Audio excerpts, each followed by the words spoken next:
বিশ্বকবি রবীন্দ্রনাথ ঠাকুরের ১৬৪তম জন্মবার্ষিকী উপলক্ষে ইছাপুর বাপুজি কলোনিতে আমাদের প্রাণের মিতা মনের মিতা বিশ্বকবির জন্মদিনের শ্রদ্ধা নিবেদন করতে সাংস্কৃতিক আনন্দযজ্ঞের আয়োজন করা হয়।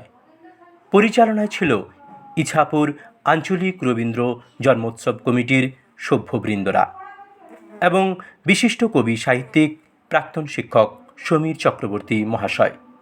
সহযোগিতায় ছিল national council of art and culture ও all India NGO welfare association.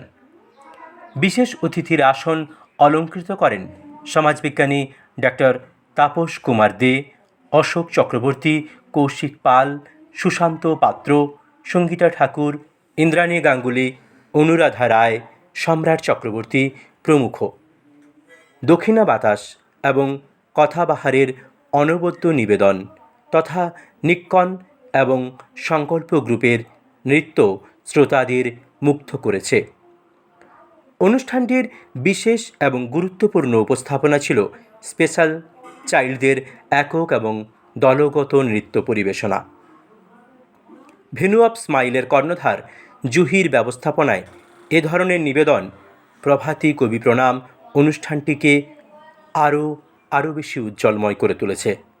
শতাধিক শিল্পীর উপস্থিতিতে এবং পরিবেশনায় বারবার এ কথাই চর্চিত হয়েছে, রবীন্দ্রনাথ ছিলেন, আছেন, থাকবেন সপ্রেমে, সযত্নে, স্বমহিমায়। খবর পাঠে আমি রাহুল কর। ধন্যবাদ, কৃতজ্ঞতা। রবি ঠাকুর বলে গেছেন, সম্পর্ক রক্তের বাঁধনে নয়, অনুভূতির বাঁধনে হয়। যেখানে অনুভূতি থাকে সেখানে বড় আপন হয়ে যায়, আর যেখানে অনুভূতি থাকে না সেখানে আপন ও পর হয়ে যায়। আজকে এখানে কেউ আমরা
ওরে চলে দিক